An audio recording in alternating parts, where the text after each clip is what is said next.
भगवान उम्र को भी नहीं देखते, भगवान ना आपकी डिग्री को देखते हैं, भगवान ना आपके नहाने धोने को देखते हैं। भगवान यदि देखते हैं तो आपके मन को देखते हैं।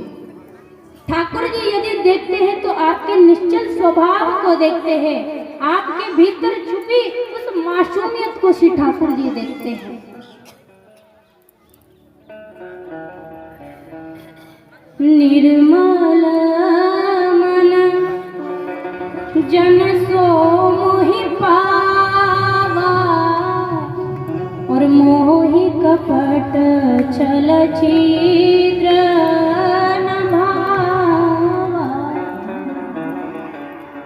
ठाकुर जी कहते हैं कि मुझे किसी डिग्री की या किसी की जरूरत नहीं है, मुझे केवल निर्मल मन और स्वच्छ स्वभाव की जरूरत है। जिसमें हजारों विकृतियां छिपी है उसको मैं नहीं देखता हूँ। और तो और का जाति विदुरस्य यादव पति, विदुर जी की क्या जाति है? भगवान जाति को भी नहीं देखते हैं, भगवान ने जाति भी नहीं देखी है। भगवान कहते हैं क्या? श्री ठाकुर जी कहते हैं जी जात पात पूछे नहीं कोई, जात पात पूछे नहीं कोई, जात पात पूछे नहीं कोई, जात पात पूछे नहीं कोई। हरि को भजे सो हरि का होई, हरि को भजे सो हरि को होई। जात पात पूछे नहीं कोई, जात पात पूछे नहीं कोई, जात पात पूछे नहीं कोई, जात पात पूछे नहीं कोई। हरि को भजे सो हरि का होई, हरि को भजे सो हरि का होई। हरि को भजे सो हरि का होई, हरि को भजे सो हरि का होई। हरि को भजे सो हरि का होई। बोले भगवान जाति भी नहीं देखते, क्या जाति विदुरस्य, विदुर जी की क्या जाति थी? फिर भी श्री ठाकुर जी दौड़ पड़े। सुखदेव जी कहते हैं, परीक्षित जी महाराज कहते हैं कि प्रभु मुझे ये प्रसंग थोड़ा विस्तार से सुनाइए, कैसे भगवान विदुर जी के पास में गए। तो सुखदेव जी कहते हैं कि राजन, जब पांडवों और कौरवों के बीच में जब युद्ध चल रहा था और सारे के सारे कौरव पांडवों को मारना चाहते हैं, अन्याय कर रहे हैं, लाक्षागृह में जलाने का प्रयास किया जा रहा है, और विदुर जी आकर के वहां धृतराष्ट्र से कहते हैं कि राजन, ये जो दुर्योधन कर रहा है ये गलत कार्य जो कर रहा है, आप इसको रोक दीजिए। अरे बाहर की आंखें तो फूटी हुई है पर अंदर की आंखों से तो देखिए, ये जो अन्याय कर रहा है आप इसको रोक दीजिए। और विदुर जी की बात, विदुर जी क्या है? साक्षात धर्म है। और जिस दिन धर्म ने हस्तिनापुर का त्याग किया है, विदुर जी महाराज ने धृतराष्ट्र का त्याग किया है, उसी दिन से श्री ठाकुर जी ने कहा कि अब कौरवों को रोकने वाला, इनका विनाश होने वाला तय है। विदुर जी धर्म है। एक तरफ कौरवों की सभा में विदुर धर्म का पालन कर रहे हैं और इधर पांडवों की सभा में युधिष्ठिर जी महाराज धर्म का पालन कर रहे हैं। रोका गया धृतराष्ट्र को कि महाराज इसको रोक दीजिए, ये उचित नहीं कर रहा है। और एक राजा का कर्तव्य है कि भले ही उसकी संतान ही क्यों ना हो, यदि वो गलत करती है तो राजा का कर्तव्य होता है कि वो अपनी संतान को भी कष्ट दे, अपनी संतान को भी दंड दे। और यहाँ गलती हो गई है, दुर्योधन को रोक नहीं पाए। और इस बात को जब विदुर जी धृतराष्ट्र से कह रहे हैं कि दुर्योधन को रोक दीजिए, तो विदुर जी की बात को सुन करके और दुर्योधन ने विदुर जी को निकाल दिया है। इधर ठाकुर जी शांति दूत बन करके आए हैं। कहाँ? विदुर जी महाराज तो निकल गए हैं और ठाकुर जी शांति दूत बन करके आए हैं कि पांडवों के लिए 5 गांव मांग लूंगा जिसमें पांडव संतुष्ट हो जाएंगे। जैसे ही ठाकुर जी हस्तिनापुर में पधारे, विदुर जी रहने लगे हैं कदली के वन में। और जैसे ही विदुर जी ने सुना है कि आज ठाकुर जी आ रहे हैं, तो विदुर जी भी हस्तिनापुर में अपनी विदुरानी के साथ में निकल पड़े हैं कि आज मैं ठाकुर जी का दर्शन करूंगा। जब विदुरानी ने कहा कि प्रभु आएंगे, पर आजकल आपका मंत्री का जो पद है उसका तो आपने त्याग कर दिया है, तो आप गोविंद से कैसे मिलेंगे?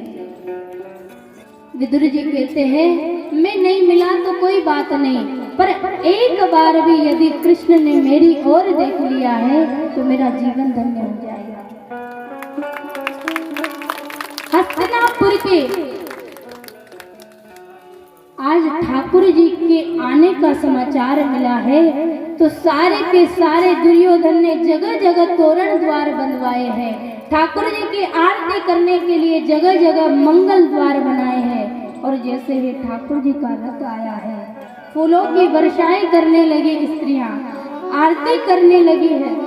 और हजारों की भीड़ में श्री विदुर जी महाराज भी ठाकुर जी को देख रहे हैं, पर ठाकुर जी ने बरसने वाले फूलों की ओर नहीं देखा, जो आरती कर रहे हैं उनकी ओर नहीं देखा। ठाकुर जी उस भरी सभा में यदि किसी को देख रहे हैं तो विदुर जी को देख रहे हैं कि मेरा विदुर काका कहाँ है, मेरा विदुर कहाँ है। और जैसे ही विदुर जी के ऊपर श्री ठाकुर जी की दृष्टि पड़ी है, तो विदुर जी का मन रूपी मयूर नाचने लगा। विदुर जी महाराज ने ठाकुर जी को देखा, ठाकुर जी ने विदुर जी को देखा है, और मानो ठाकुर जी ने इशारा कर दिया हो कि विदुर तुम घर को चलो, मैं भी आ रहा हूं। दुर्योधन ने ले जाकर के ठाकुर जी को मणिमय सिंहासन पर बिठाया है। और आज दुर्योधन गोविंद से पूछ रहे हैं कि गोविंद आपके आने का कारण क्या है? तो ठाकुर जी कह रहे हैं कि दुर्योधन पांडव तुम्हारे भाई है कि नहीं है? बोले मेरे भाई तो है। तो बोले आज आधे राज्य के अधिकारी हुए कि नहीं हुए? तो दुर्योधन कहता है सुच्चे ग्रेव नेव दास्यामि बिना युद्धेन केशव, मैं बिना युद्ध के सोई के नोक के बराबर भूमि भी पांडवों को नहीं दूंगा। ठाकुर जी ने कहा कि युद्ध में हजारों हजारों लोग मारे जाएंगे, हजारों स्त्रियां विधवा हो जाएगी। मैं कहता हूं तुम आधा राज्य मत दो, पर पांडवों को 5 गांव दे दो। तब भी दुर्योधन ने मना कर दिया है। धृतराष्ट्र ने समझाया है कि दुर्योधन एक शांति दूत के साथ में कैसा व्यवहार करना चाहिए, ये भी तुम्हें नहीं आता है। दुर्योधन ने कहा कि ये राजपाट की बातें बाद में करेंगे, पहले चल कर के भोजन करिए, माता गांधारी ने आपको भोजन बनाया है। तो उसी भरी सभा के बीच में आज ठाकुर जी कह रहे हैं कि मैं आपके यहाँ भोजन नहीं करूंगा, आज तो मैं अपने विदुर काका के घर पे भोजन करूंगा। दुर्योधन ने कहा जिसके खुद के खाने के ठिकाने नहीं हो तुझे क्या भोजन कराएगा? ठाकुर जी ने कहा जिसने निमंत्रण दिया है उसने व्यवस्था भी करी है। और विदुर जी महाराज ने सुना कि कृष्ण भरी सभा में कह रहे हैं कि विदुर काका के घर भोजन करना है। विदुर जी ने दौड़ लगाई है और पहुंचे हैं बजरिया। जिस प्रकार एक भक्त ठाकुर जी से मिलने जाता है तो अपनी चरण पादुकाओं को उतार करके जाता है, उसी प्रकार जब ठाकुर जी किसी भक्त से मिलने के लिए जाते हैं तो अपनी चरण पादुकाओं को उतार करके नंगे पैर दौड़ पड़ते हैं। चाहे फिर वो मीरा हो, चाहे ध्रुव हो, चाहे वो प्रहलाद हो, चाहे वो विदुर हो, चाहे वो कर्मा हो, चाहे वो जनाबाई हो, वो कोई भी हो, ठाकुर जी सबके लिए नंगे पैर दौड़े। इधर विदुरानी स्नान कर रही है, ठाकुर जी जाकर के कुंदी को खटखटाते हैं और आवाज लगाते हैं, काकी दरवाजा तो खोल। जैसे ही आवाज सुनी है, विदुरानी ने कहा ये तो मेरे गोविंद की आवाज है। और स्नान करते हुए कहते हैं वस्त्र पहनना भी भूल गई है और दौड़ पड़ी है ठाकुर जी के आगमन के लिए, ठाकुर जी के स्वागत के लिए। जैसे ही विदुरानी ने देखा और जैसे ही कृष्ण ने अपनी काकी को देखा तो अपना पीताम्बर अपने कंधे से उठा करके विदुरानी को उड़ा दिया। विदुरानी को पहनाया है पीताम्बर को। विदुरानी कृष्ण को हाथ पकड़ करके अंदर लेकर के गई और श्री ठाकुर जी को बिठाने के लिए तैयार हो रही है। एक पाटा को लेकर के कभी घर के उस कोने में ले जाती है, यहाँ बैठिए गोविंद, फिर कभी इधर लाती है, यहाँ बैठिए गोविंद, फिर इधर।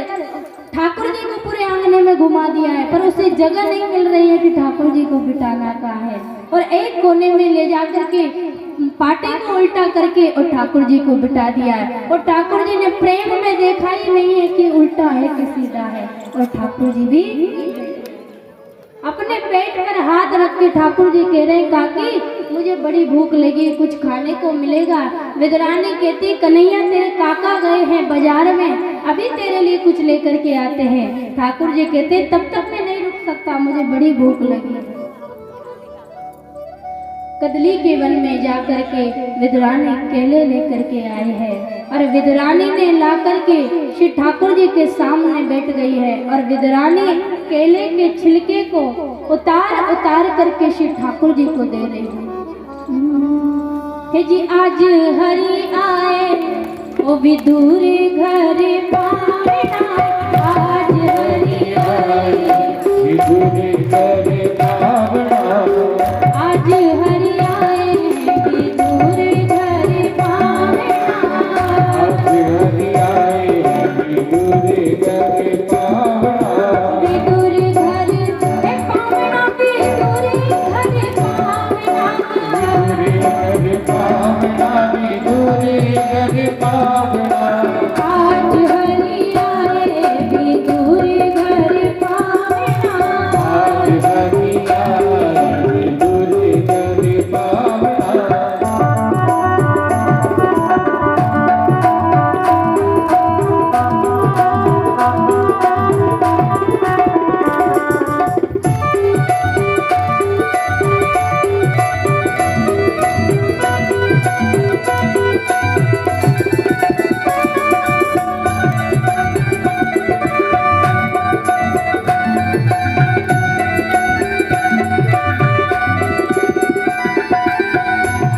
ओ विदुर नहीं घर में विदुरानी, विदुर नहीं घर में विदुरानी, विदुर नहीं घर में विदुरानी, विदुर नहीं घर में विदुरानी, आवत गई के सारा पानी, आवत देखे सारा पानी, बोली देहने आवे चिंता, बोली देहने आवे चिंता, हो जो कहा जमावना, आज हरि आए विदुर घर पावना, आए विदुर घर पावना, आज हरि आए।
दुर्योधन की है मेवा त्यागी दुर्योधन की मेवा त्यागी दुर्योधन की मेवा त्यागी दुर्योधन की मेवा त्यागी साध्वी दुर्योधन खायो साग विदुर घर खायो साध्वी दुर्योधन खायो साग विदुर घर खायो से ऊंची प्रेम सगाई ऊंची प्रेम सगाई से ऊंची प्रेम सगाई से ऊंची प्रेम सगाई वो प्रेम सगाई हो प्रेम सगाई प्रेम सगाई ओ प्रेम सगाई प्रेम सगाई हो प्रेम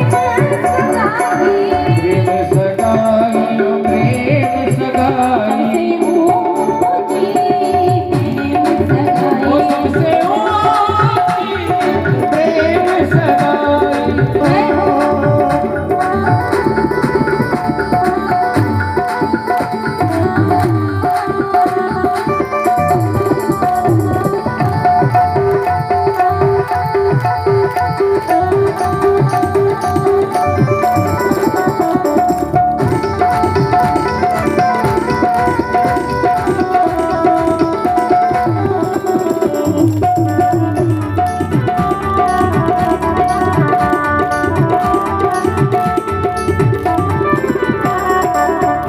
झूठे फल सबरी के खाए झूठे फल सबरी के खाए झूठे फल सबरी के खाए झूठे फल सबरी के खाए हे बहुविध स्वाद बताए बहुविधि स्वाद बताए ओ बहुविध स्वाद बताए बहुविधि स्वाद बताए सबसे ऊंची प्रेम सगाई प्रेम सगाई हो प्रेम सगाई है प्रेम सगाई प्रेम सगाई प्रेम सगाई प्रेम सगाई है प्रेम सगाई प्रेम सगाई प्रेम सगाई सबसे ऊंची प्रेम ओ सबसे ऊंची प्रेम सगाई सगाई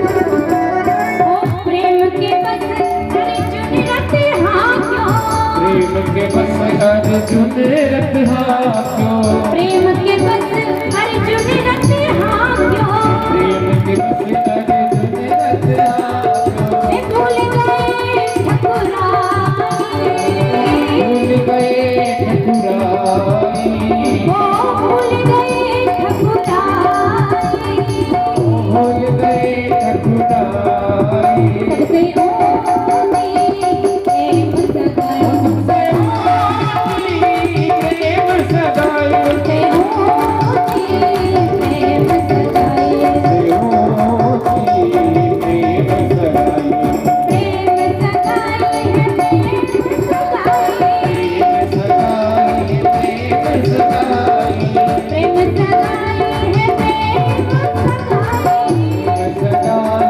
प्रेम सगाई सबसे ऊंची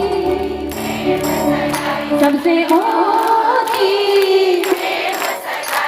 ओ प्रेम सगाई है प्रेम सगाई प्रेम सगाई है प्रेम सगाई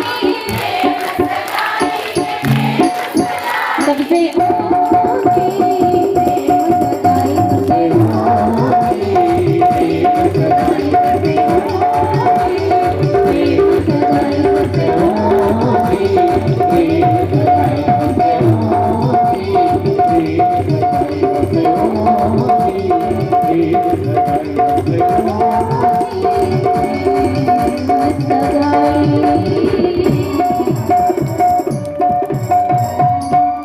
बोले बाल कृष्ण लाल की। ओ श्री ठाकुर जी विदुर काका के घर प्रेम के कारण आज मैया विदुरानी ठाकुर जी को केले के छिलके उतार उतार करके दे रही है। और ठाकुर जी भी प्रेम में इतने पागल हैं कि ठाकुर जी ने देखा ही नहीं कि छिलका है कि केला है। ठाकुर जी भी प्रेम में आकर के केले के छिलके पा रहे हैं और प्रेम में आकर के ठाकुर जी ने करीबन 40-45 छिलके ठाकुर जी खा गए। जब विदुर काका आए और विदुर काका ने आकर के देखा दूर से ही तो विदुरानी को रोका, अरे ये क्या कर रही हो? विदुरानी ने कहा क्या हुआ? बोले इतने दिनों के बाद न जाने कैसे तो गोविंद हमारे घर में आए हैं और आने के बाद में तूने ऐसा स्वागत किया, अरे इनको कुछ और खिलाना चाहिए था, वहां तो केले के छिलके खिला रही। अरे राम, तब जाकर के विदुरानी को ख्याल आया कि मैं ठाकुर जी के लिए केले के छिलके खिला रही। विदुरानी ने कहा कि गोविंद मुझे क्षमा करना, मुझसे गलती हो गई, मुझे ध्यान नहीं रहा। ठाकुर जी भी कहते हैं कि तुझे ध्यान नहीं है तो मुझे भी ध्यान नहीं है, मुझे कौन सा ध्यान है। और जब विदुर जी केला का छिलका लेकर केले को लेकर श्री ठाकुर जी को भीतर की जो गिरी होती है उसको देने लगे तो श्री ठाकुर जी ने हाथ पकड़ लिया और हाथ पकड़ करके श्री ठाकुर जी कहते हैं, हे जी केला लिए विदुर कर माही, ओ गिरी देत गिरधर मुख माही, ओ गिरी लेत गिरधर मुख माही, ओ गिरी लेत गिरधर मुख माही। और विदुर जी से क्या कहते हैं, अजी वो स्वाद नहीं आवना, हे आज हरि आए, हे विदुर घर पावना।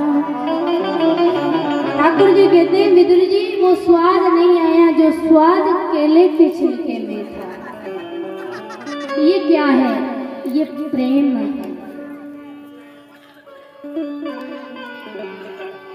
और जब ठाकुर जी धराधाम को छोड़ करके गए और श्री उद्धव जी महाराज ने पूछा ठाकुर जी से कि गोविंद सत्य सत्य बताना, आप इस धराधाम पर आए तो सबसे अधिक भोजन पाने में जो सुख का अनुभव हुआ, जो सबसे अधिक भोजन करने में आपको प्रेम मिला है वो कहाँ मिला है? आप कृपा करके हमें बताइए। तो ठाकुर जी कहते जो आनंद मुझे विदुर के घर मिला है वो अन्य कई जगह नहीं मिला, और जो आनंद मुझे सबरी के यहाँ मिला, सत्य कहता हूँ वो आनंद तो मुझे मैया यशोदा के हाथों में भी प्राप्त नहीं है।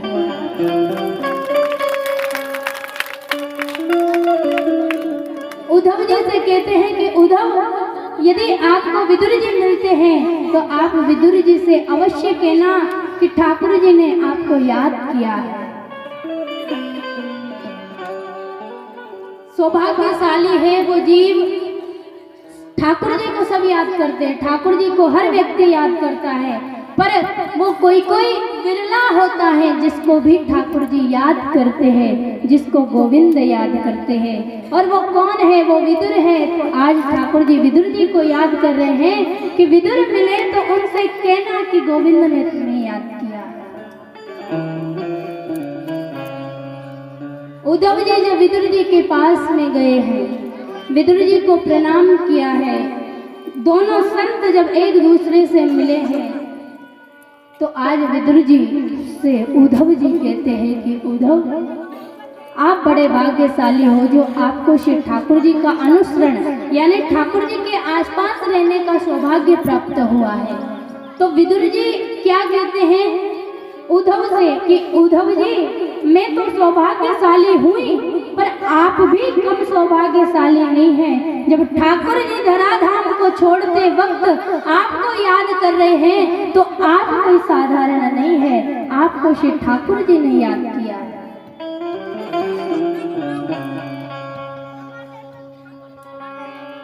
विदुर जी महाराज ठाकुर जी के बारे में जानना चाहते हैं तो श्री उद्धव जी महाराज ने कहा यदि आपको श्री ठाकुर जी के बारे में अधिक और जानना चाहिए तो आप श्री मैत्री मुनि के पास में जाइए।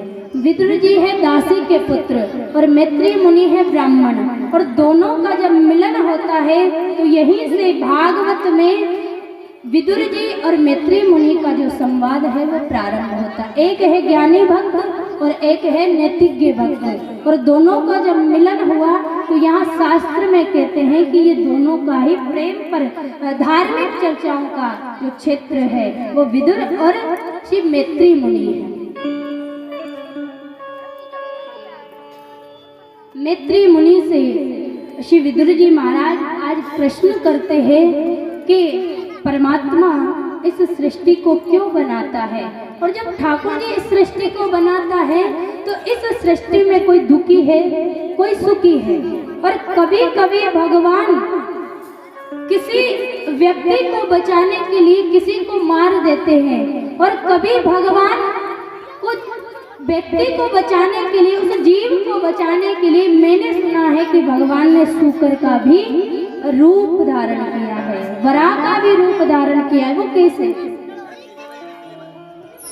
तो मैत्री मुनि कहते हैं कि भगवान के वराह अवतार का एक मुख्य कारण क्या है। कश्यप महाराज है, उनकी जो बड़ी पत्नी है दिति वो देवताओं की माता है, और अदिति जो है वो राक्षसों की माता है। तो दिति के मन में आया कि मेरे घर संतान होनी चाहिए, तो कश्यप महाराज से उन्होंने आग्रह किया, पर जब वो नहीं मानी तो उन्होंने श्राप दिया कि तुम्हारे 2 संतान होगी और दोनों ही दुष्ट और दुराचारी होंगे। तो ये डर गई और डर करके चरणों में गिर करके बोली महाराज मुझे दुष्ट और दुराचारी संतान नहीं चाहिए। बोले संतान तो दुष्ट होगी, पर तुम्हारी जो संतान होगी उन दोनों संतानों के लिए भगवान अवतार लेकर के आएंगे। तुम्हारा जो पुत्र होगा प्रहलाद, उसका बड़ा नाम होगा और उसके कारण आप लोगों को जाना जाएगा। और दिति के गर्भ में 2 बालक आए हैं। वो 2 बालक कौन है? भगवान के दिव्य पार्षद है। यतो पार्षदो महां जय विजय वच कथित कृत्यम मां यदो ब्रह्म क्रांतामतिक्रम। भगवान के दिव्य पार्षद है जय और विजय। एक बार सनत कुमार जी महाराज, सनक सनंदन सनातन सनत कुमार चारों भाई जब ठाकुर जी के दर्शन करने के लिए वैकुंठ में पहुंचे तो इन्होंने रोक दिया कि आप अंदर नहीं जा सकते। तो सनत कुमारों ने क्रोधित होकर के इनको श्राप दिया है कि जाओ तुम दोनों जाकर के राक्षस हो जाओ। और ये दोनों ही पार्षद यहाँ कश्यप महाराज की संतान बने हैं। एक का नाम है हिरण्याक्ष और दूसरे का नाम